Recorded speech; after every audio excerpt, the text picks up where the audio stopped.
with us today. And we're going to be doing Game Design 101 once again. We've done this once before, but the quality is much higher. And I've also learned a lot since the last time we've done this, and I think that it'd be a great idea to continually update this along the way. So the title of your notes is going to be Game Design 101. So what is game design? Well, game design has to do with you making the game and designing the game from scratch. However, you can't just start with some grid paper and say, okay, I'm going to start here and do this. It's more than that. You have to think administrative. And the objective of this channel is to introduce people to the game developer's lifestyle, which includes management, which is not really talked about a whole lot on other channels. Other channels, I believe, really helps you a lot with being a great laborer. There's nothing wrong with being a laborer, but at some point you want to move out of labor and move into owning your own business. And that's what we're doing over here at Yahweh Games. So the first step, the first thing that anybody needs in designing a product is you need an idea. I was taught this by one of my mentors. It's a little cool trick that money does not generate ideas. Ideas generate money. So if your ideas are garbage, then you're more than likely you're not going to make any money with it. So what makes not only what makes your game good, right? But how are you going to monetize your product? And that's the thing that you really should be focusing on is how does your game end up generating money for your family? Something else you should take into consideration for those of you who've been doing game design for a while and who don't want to do selling out, right? Nobody wants to sell out. However, have you ever thought about what that means in terms of selling out? The idea of selling out, in my opinion, is when you are working for a corporate person and they're just kind of sucking your ideas away and just so you can have bread and butter on your table. That's not what you're doing when you're earning a living and having an income for your family. David, do you want to elaborate on that a little bit? You kind of understand what my question is? No, I think I quite exactly your question. So in terms of like selling out, like let's say that you've got an artist, right? Or you are an artist, or you have a product, an idea that you're trying to bring out, right? A lot of artists, what they're afraid of is they're afraid of selling out to the public or selling out to corporate. They don't want to be turned into an idea factory making somebody else rich in order to bring somebody else, wealth, and they themselves get screwed out of an income. Do you have any thoughts that you'd like to contribute to that? Yeah, there's all different kind of levels of, there's different levels of ways that you can take it from what you were just saying about monetizing your ideas. Sometimes the first steps of monetizing your ideas is becoming productive in a format or a setting where you're working and laboring, and your productivity is making someone else a lot of money. Through that process, you should always be, I call it, never stop learning, or continual learning, and having a lifelong attitude of learning. So as you're learning, you're producing work that are making other people wealthy. But through that whole process, you're learning and growing yourself, and then you get to the point where you are motivated, just like what you're saying. You're not just looking at it from I'm going to be laboring my whole life, but you're laboring in a way where you're learning and growing, and you're moving into starting your own business and monetizing your ideas to benefit yourself, primarily by the fact that you're working through your own business now instead of working through somebody else's business, working for somebody else's business and making them a lot of money. Now you transition into a new mode where you're making you a lot of money. Yeah, and something else that I would like to add to that as well is for those of you who don't want to sell out. So it's, my dad kind of challenged my mentality when I was younger. It was so it's okay for you to go ahead and stay and living with your parents. So you would rather live with your parents and not sell out than to be out on your own and to be a grown-ass and mature individual. And that's something that I really want to present to you guys. Like you guys, for the most part, who've been following me for a while, you understand I don't hold back and I don't pull punches. Like I kind of tell it out how it is. And I want you guys to be prosperous. And part of that is growing and maturing. So, with your idea, how do you communicate your idea? So the first step in communicating your idea is you've got to write it down. And so what are you writing down exactly? You're writing down your idea in what we call a five sentence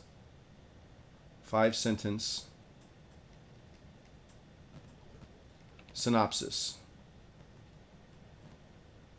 Okay, so just by merely writing your idea out and getting it, so you're communicating what your thoughts are to yourself, you're seeing it on paper and you can erase stuff.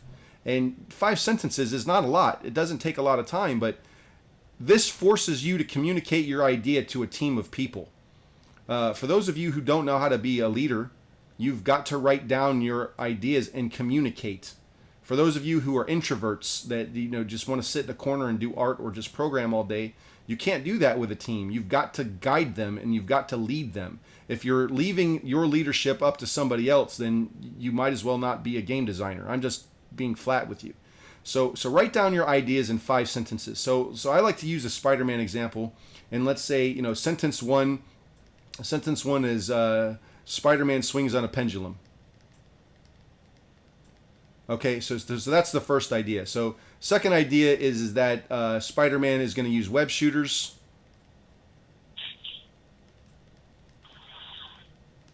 And new gadget.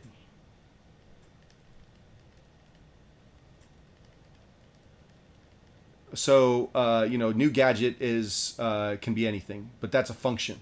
So, where is he located? Well, this time he's in Gotham City, where Batman lives.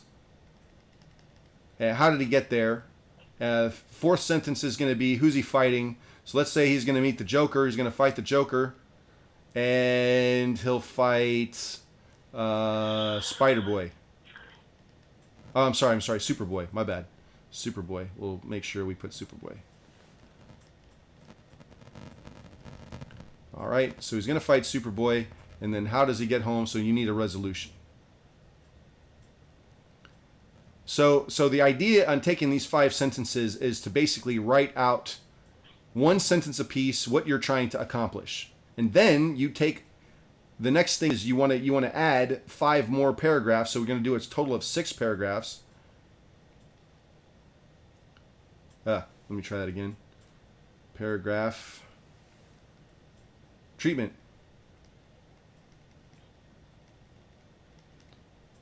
Okay, so you're going to extend everything that you're doing, and you're going to write 1 sentence per area. So you're going to write 1 full sentence about the pendulum. I'm sorry, not sentence, but paragraph.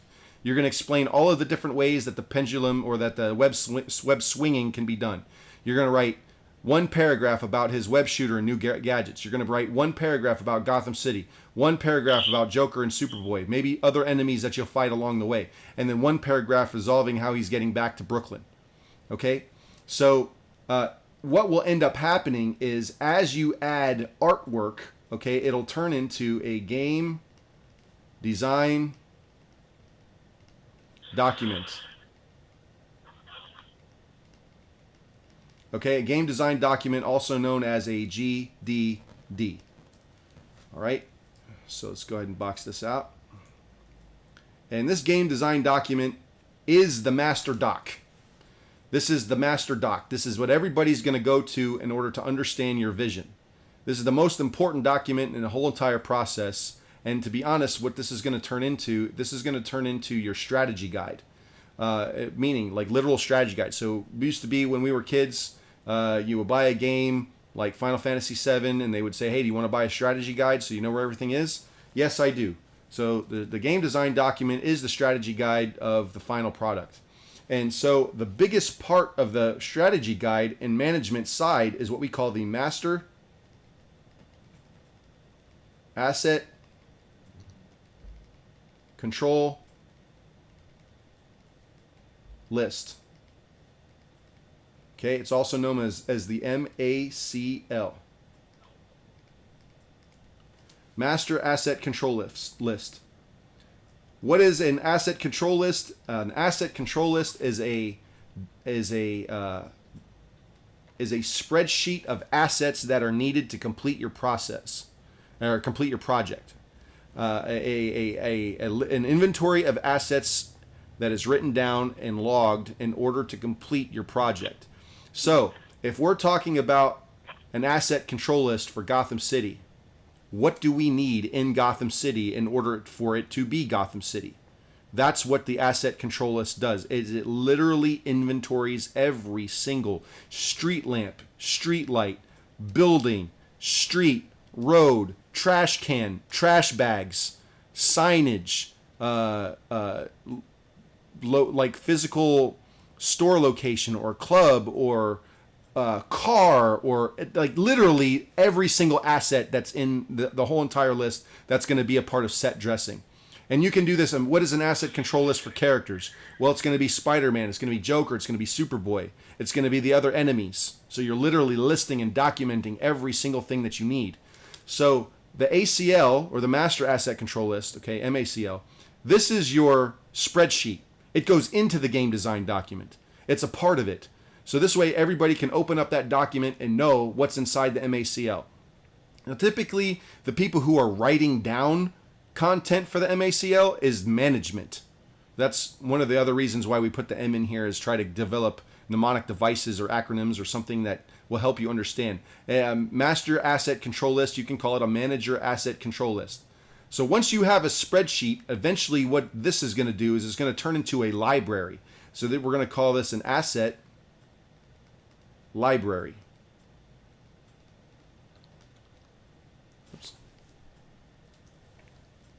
All right, so the asset library is what this is going to, so all of the assets that are now built turn into a library of assets. And of course, this gets put back into the game design document. Okay? So you have a spreadsheet, now you have the final product, and it's all going back to the game design document. Now, the person who's in charge of the asset library is a different person that's in charge of the MACL, though they share. Typically, the person in charge of the MACL is the project manager, or the, I would say maybe the director, but more than likely the project manager, because they're managing the assets, you know. But really the person who's in charge of the asset library is the scene assembler.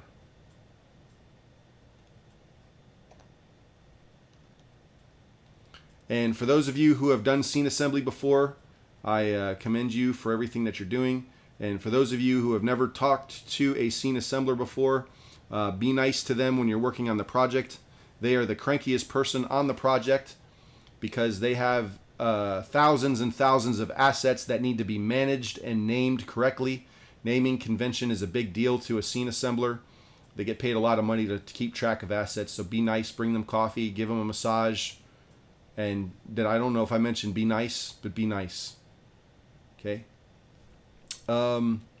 So what else is going to contribute to the game design documents? Let's go ahead and start moving into departments. So one of the other things you want to flesh out in your idea is you need supporting artwork, right?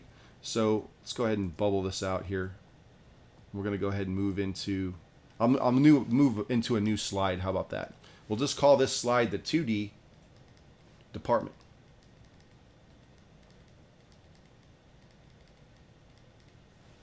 Right, 2D department. 2D department's very special. All right, they consist of 3 types of artists.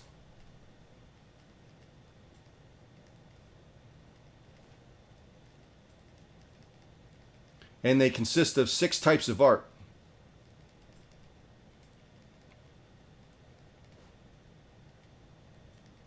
Okay, so the first types of artist that's out there is the concept artist. All right, so the concept artist is like the bottomless well.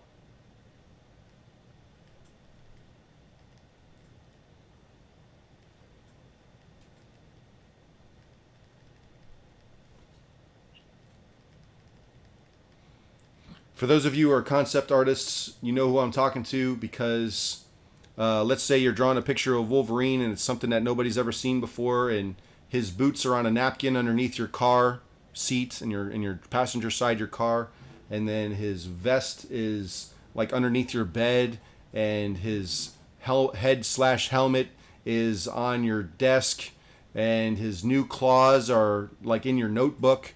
It's like you're so scatterbrained because of the sheer amount of content that comes out of your face.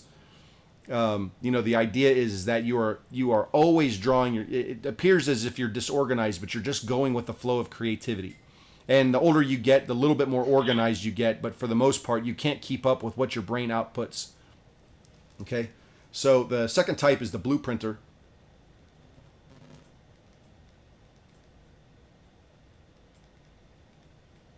The blueprinter. Okay, so the blueprinter does what you would think. They do turnarounds.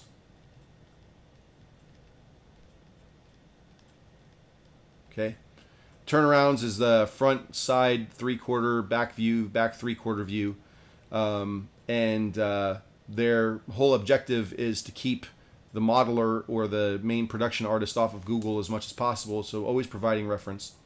The third type is the polisher. The polisher is the most expensive, but as you would understand, as you would know and understand by the name. You want them polishing off the artwork. You don't want them starting off and paying them, $80 an hour for pencil sketches. Not always the best idea. Which you can pay, somebody $30 an hour for pencil sketches. I do like that a lot better. And having the polisher just come in and throw their finishing touch down. Now, don't get me wrong. Excuse me. Don't get me wrong. Sometimes it's necessary to pay $80 an hour for some sketches, especially if you need launching point. So. But that's for the most part, that's the three types of artists, all right? Three types of artists. Now, for the most part as well, art is handled in 6 different categories, okay? So the categories of art is actors, you have vehicles, or transportation. You have skeletal, or what's also known as dynamic props.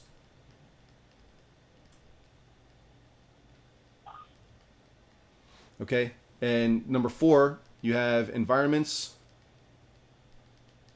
Okay, you have number 5 is architecture. Number 6 is static props.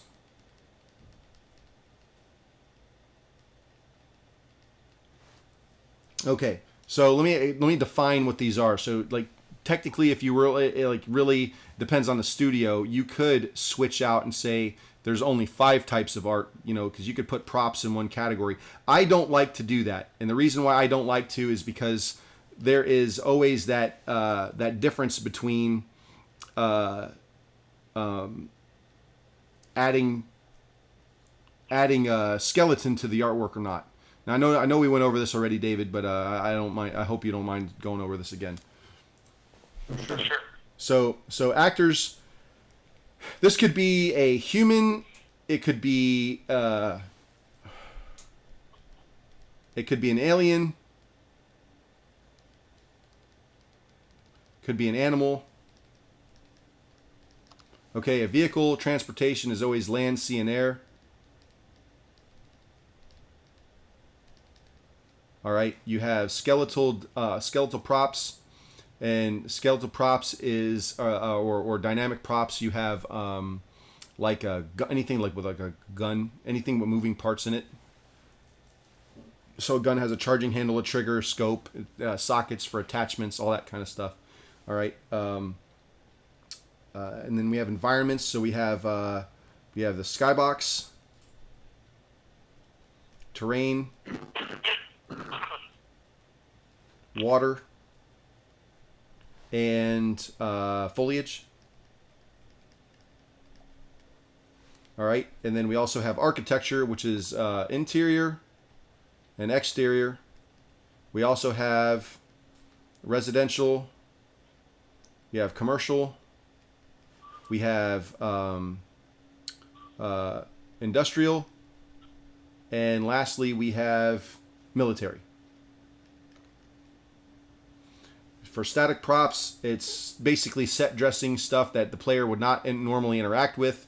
So like picture frames, television sets, even though you could apply a material on it and have something on the TV, it's not something that you would normally interact with. As far as geometry is concerned, you don't need to add bones to a TV unless it transforms out of something. So anything that's just standard set dressing.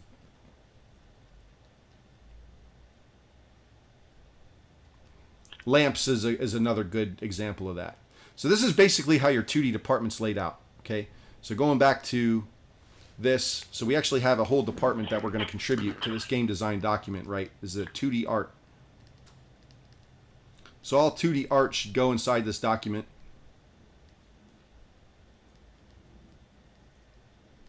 Okay. And you need the 2D art before you get the 3D art. So at some point, the 3D art is going to pop in here. So let's talk about that for a minute. All right, so 3D art is going to go inside this document.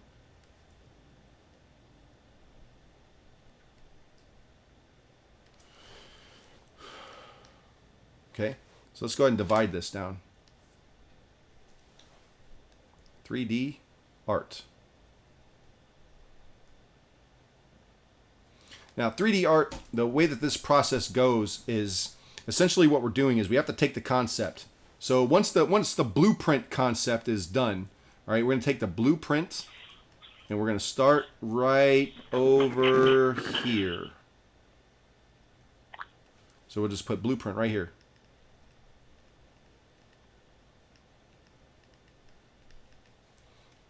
Once the blueprint's done, we're going to actually build the 3D model. All right.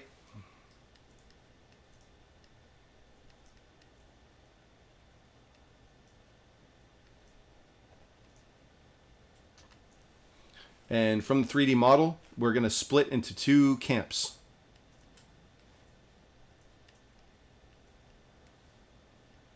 All right, so camp 1, we're going to do UVW unwrapping.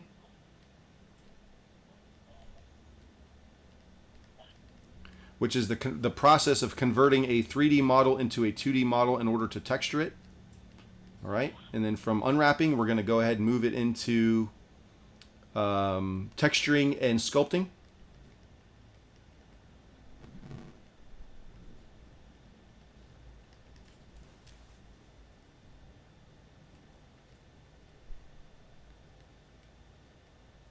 And then from the texture and sculpt, we've got to apply materials.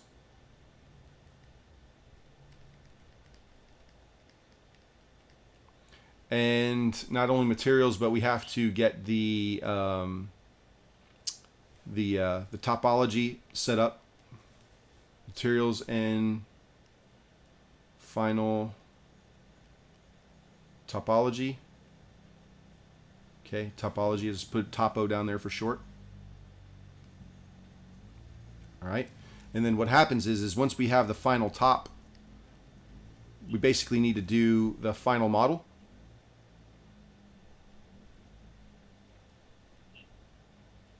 Now this diagram works really nicely with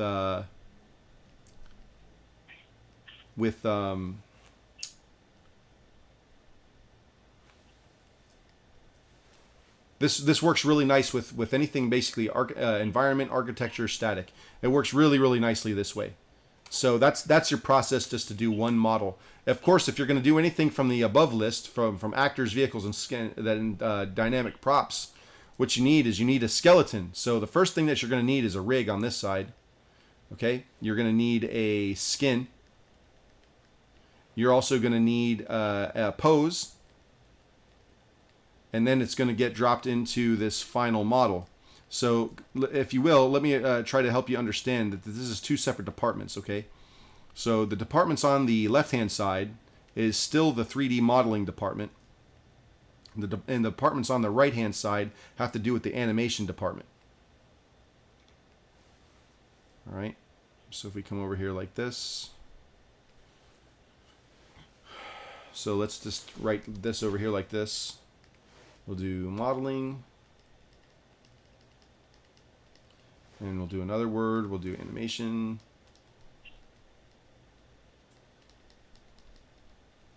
Right. Just move this over here like this.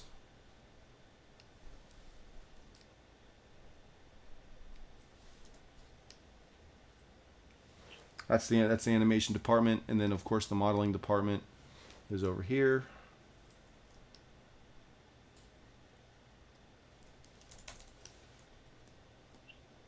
And we'll just go ahead and move our line over.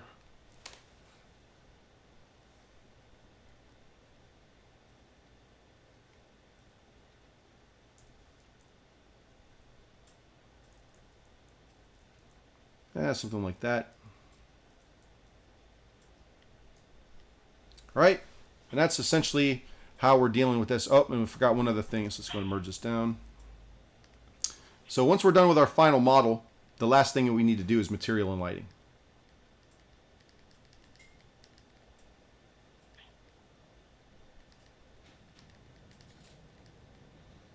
Okay, so I know I have materials over here for the final topology, but it could be just for export. But now we're actually having to get this in lighting. So maybe materials and lighting is not the right term. Let's just do with lighting and rendering. How's that? Let's do that. Lighting and rendering.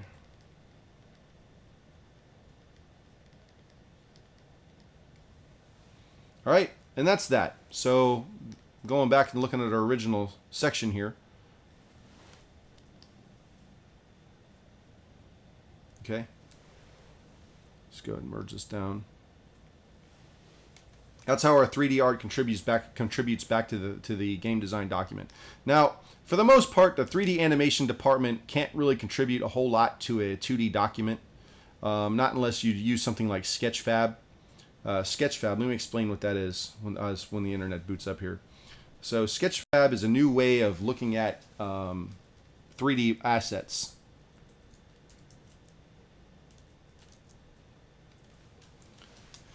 Now, I've seen some companies, when they write their asset control list, they'll use Jira, they'll use Pivotal Tracker, they'll use Trello, they'll use Excel. So you have to go with wherever your company leads you. So essentially, like Sketchfab, here's Sketchfab is a really good example of Sketchfab.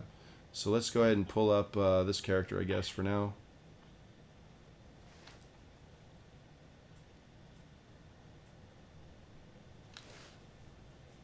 So it's loading the model. Loading, loading, loading. It's probably a poly count nightmare.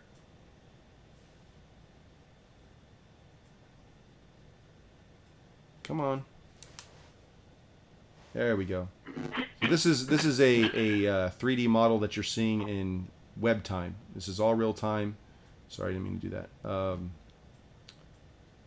You can add stuff like this to your documentation if you have your own internal content management software, CMS. You can add Sketchfab models to it and go from there. But this is Sketchfab for the most part. Alrighty, so let's get rid of this. So what's next on the list? So let's define who the 3D animation department is.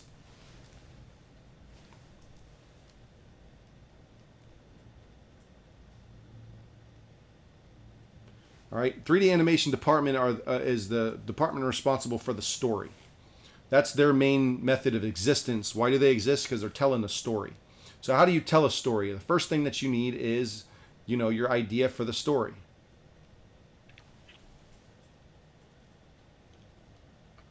So you're pulling this in from your game design document because you should have written that down by now, right? And so what you're going to do is you're going to move into what we consider as a what's that? Come on now. I totally see it in my head. Script. I don't know why it took me so long to develop that word. I'm getting old. So you need a script. This person says this person says this, etc. So you need a script. Second thing that you need is a storyboard. Okay. Now, something to take into consideration, what you need to do for your script is you also have to have counts. So you have to have total lines of dialogue per actor. This is something that you have to have documented, is how many lines of dialogue each actor is going to have. You have to know that, because when you contact somebody's agent, they're going to ask you, how many lines of dialogue are you trying to get my guy to read or my girl to read. Okay, so after you get your script down, then you're going to storyboard it out. After you're done with your storyboard, and we'll go over each of these in a moment, we're going to move into an animatic. All right. And after the animatic is over, you're going to turn this into first draft.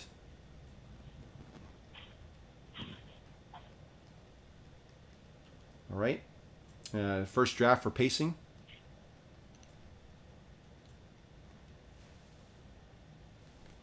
So after your first pacing draft is over, it's also called the block out, however you want to write it down. Block out. After you're done with the draft, then you're going to go into production.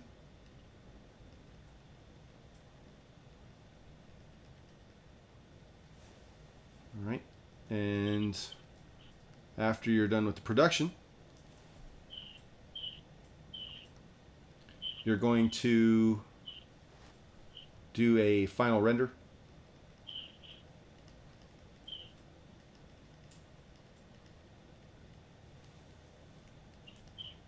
Okay, so part of your final rendering process is you're going to have to create clips. And those clips get put into what we consider the final edit. Or we'll just put the edit. It'll be rough. Yeah, edit.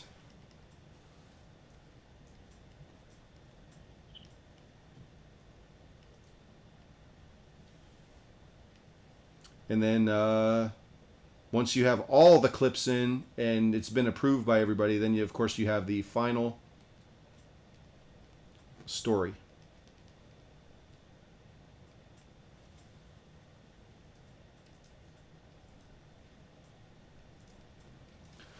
So, with that said, let's go over all of these. So, script is nothing more than text. You're just typing it up, and there are so many different areas online. I'm not even going to get into it on how to write a script. That's something that your other teachers should be teaching you how to do. Or if you want us to teach you, then we can mentor you in that area. Storyboard is very, very simple. We're going to take a 2D storyboard. All right. I'll try to use my favorite. Let's see. Hopefully it's...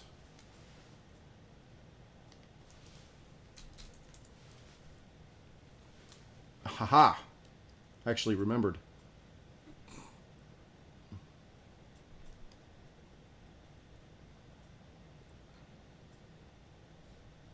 Sorry, just waiting for this to load. Oh, I don't want that. I want read chapter 502.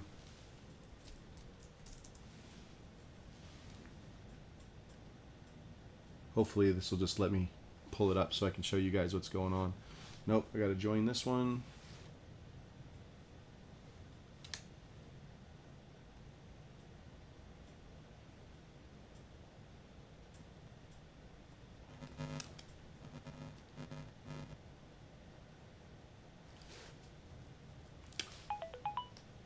Let's see here.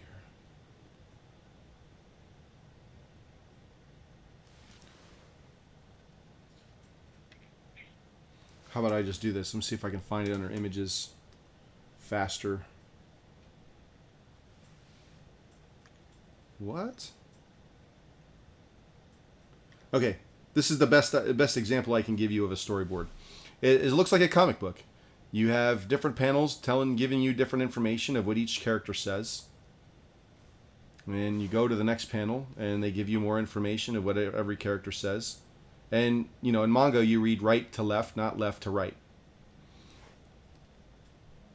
So, this is one of my favorite stories in manga culture and Japanese comics. It's about when this mermaid Kami gets captured, and she gets basically kidnapped, and they're trying to sell her off in an auction house. And then, you know, the hero jumps in and tries to save her. So we're going to go ahead and look at that in YouTube real quick. So the process is you storyboard everything out by panels, one panel at a time, with every person speaking their lines of dialogue. Then you actually get either placeholder actors or their actual actors, and you get them in the booth and you record their lines of dialogue, and you add your dialogue with your storyboard, and that's where you get the term animatic. What's that movie called? Here we go. This is a good explanation of what an animatic is.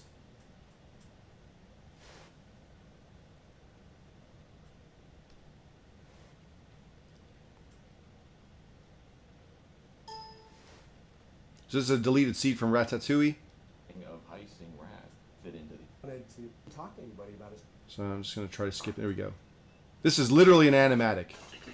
You said it, Gaston. Great food. Look at that. We'll be living off the fat of the can for weeks. Isn't that a beautiful sight? It sure is. We're gonna need someone to watch the kitchen. I'll do it. There's a skylight up there. See? Take an initiative. So what they're doing is they're giving the 3D animators reference to use. And yes, they actually animated this whole entire movie first in 2D before they did it in 3D. So that's the gist of that. And then eventually in a 2D animation, a full 2D animation, they're going to go into something like this.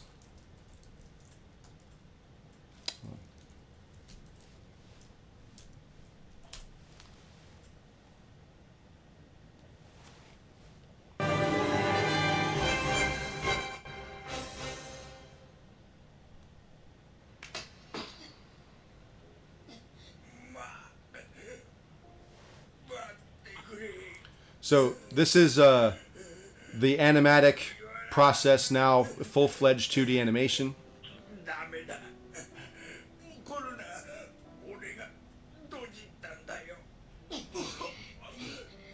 So I'm going to skip ahead a little bit. This thing's 3 minutes.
So that's this process of taking it from storyboard to animatic to full-fledged 2D animation, but we need to take a step further and go into 3D animation.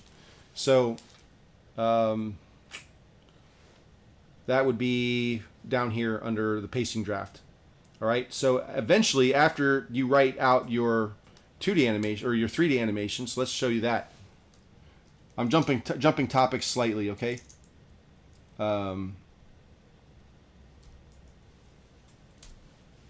So this right here is a pacing draft of my Otaku Brawlers commercial that I've done. Sorry. So there's no audio, or was there? No, there was no sound effects audio to this one. I think when I rendered this out, there was just I just turned the audio track off.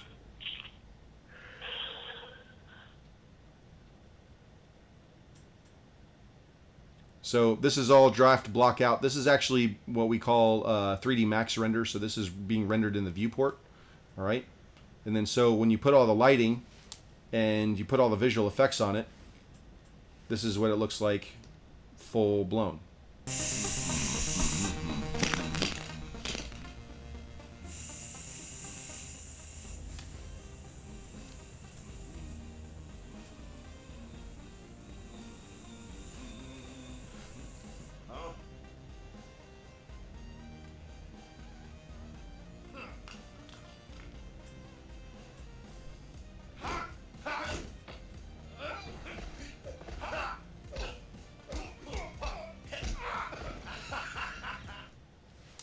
All right, so that's kind of where we are with production draft. So I had to take every one of those camera cuts, rendering them out separately, and every single camera cut is considered one clip.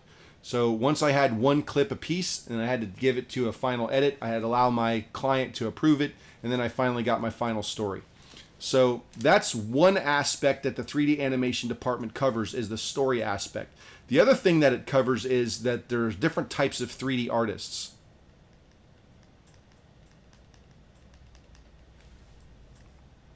Okay, and this is rarely ever taught in school, rarely. So first type of 3D artist is the rigger. It's also known as the technical artist or the technical director.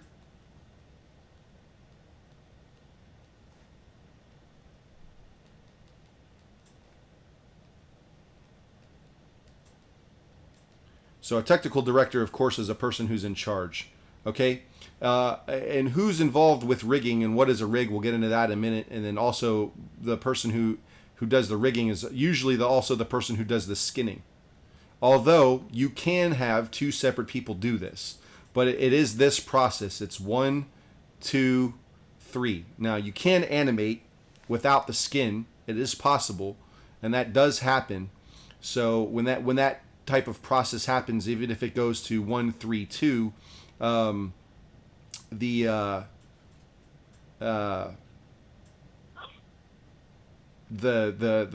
artist will go back, the skinner will go back on top of the animation and just drop a skin on, or we'll plug the animation back into this final rig, okay, or the final skin. So the last thing is of course the animator. The animator is the last type of artist. Now for rigging, there is two types of rigging when it comes to actors. There's the head rig, and then there's the body rig. And let me explain that, so while Max is loading up, I can show you both sides.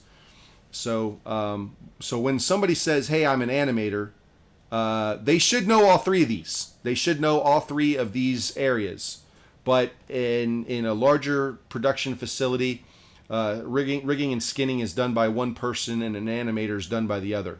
And you can have all three done by different people if you want.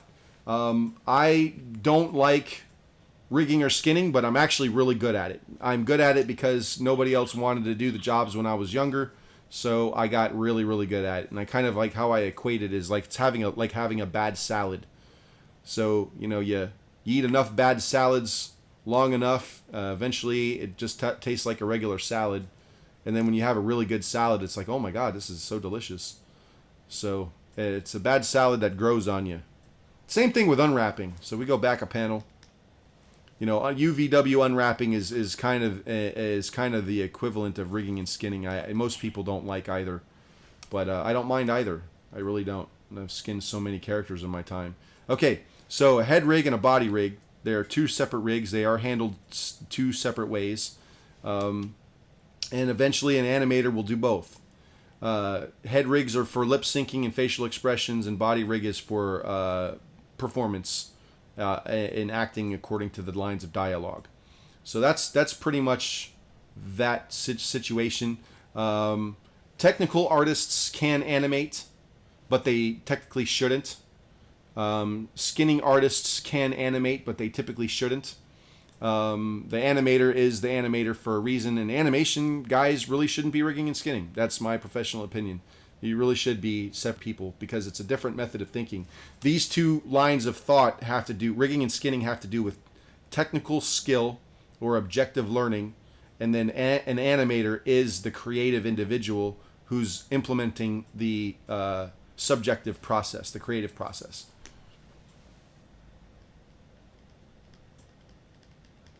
And I'm not saying that a skinner and a rigger are not creative. That's not what I'm saying. But what I am saying is that you get a lot better results for having an animator be creative in that space. Just rigging and skinning is more of a left brain activity. That's just the truth.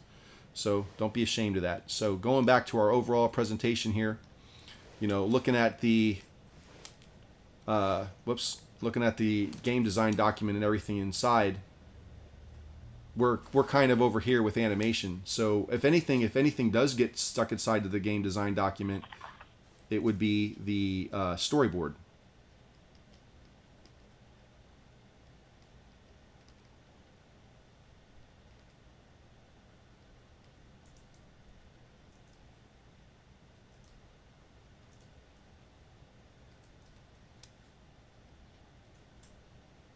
Now, we will probably talk about programming in another video.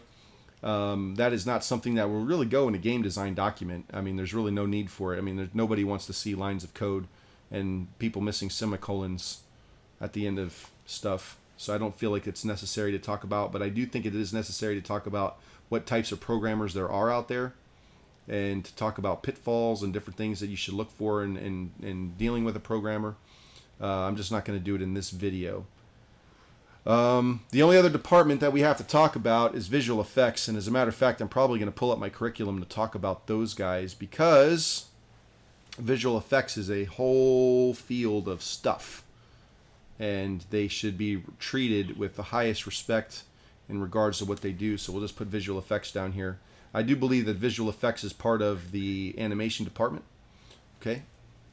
And something else that we need to talk about at some point, we might talk it in the next video, is the user interface guys, because they're part of the 2D department too. So let's go ahead and add those guys in here just so I don't forget, and we can do this later. So let's add some visual effects stuff, and yes, some visual effects stuff gets put in VFX. Okay,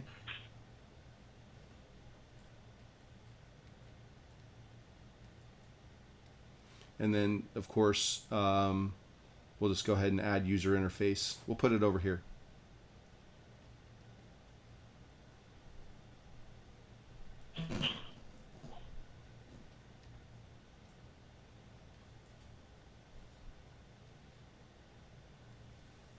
There we go. So I think what I'll do is I'll go ahead. Oh, look at that. We got it up and running. So let me show you the difference between head and body animation. So I'm backtracking just a little bit. Let's go ahead and pull up our character here. So this is our character from Virtual Horse Ranch 3D. This is one of our newer characters for the time being.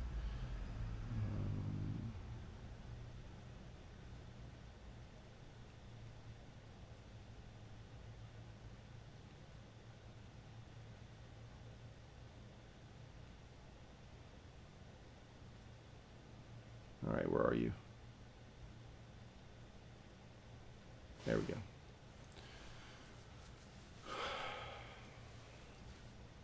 So this head, of course, this will help us understand head rig, okay?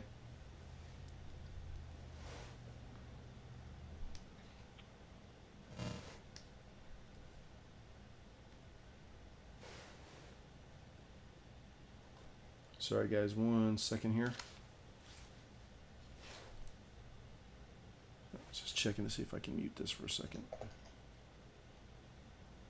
There we go. Okay, so this is our head rig.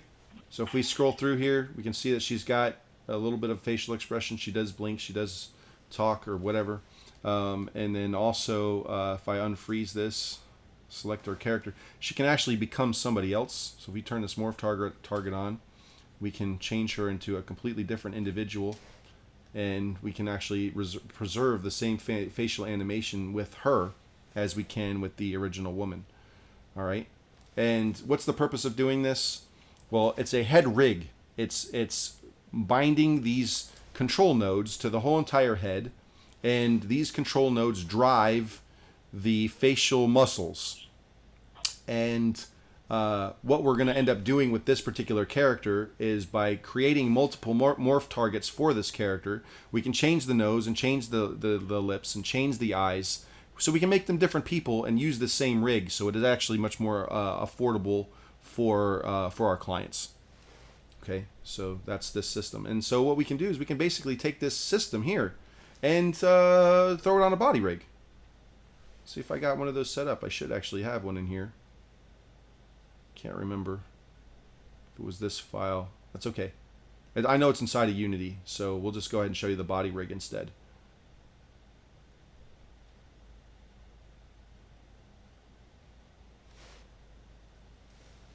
So this is one of our characters. She's wearing two outfits at the same time, so when you see the geometry, don't freak out.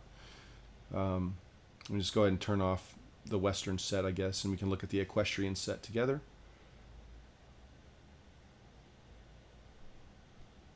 Western, Western, Western, Western. And then, of course, turn this off.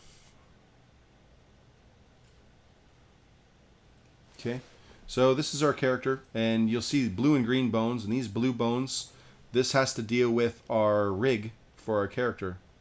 Okay, and we got an extra leg because we got extra body hanging out. This was for our skin wrap. But for the most part, you guys have kind of seen what it looks like to get a game design document going. So here's our character. You know, everything works, everything's skinned correctly. And see if I can show you in one of the animations that Sean did. So Sean Irons is one of our animators at Yahweh Games. And see if I can get one of those real quick.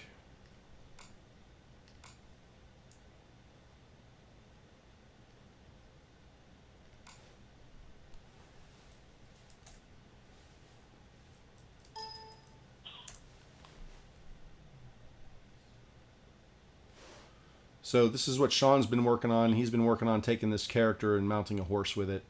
So at some point we'll combine facial expressions with these animations.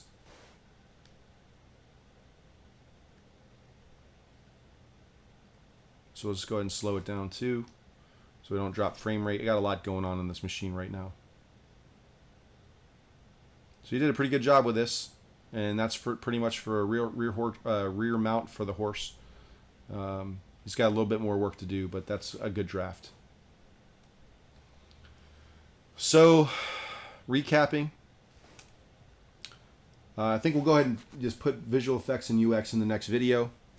I appreciate you guys following along, and I guess we'll talk to you guys soon. So I guess we'll name this Game Design 101 Part 1. Shalom, guys.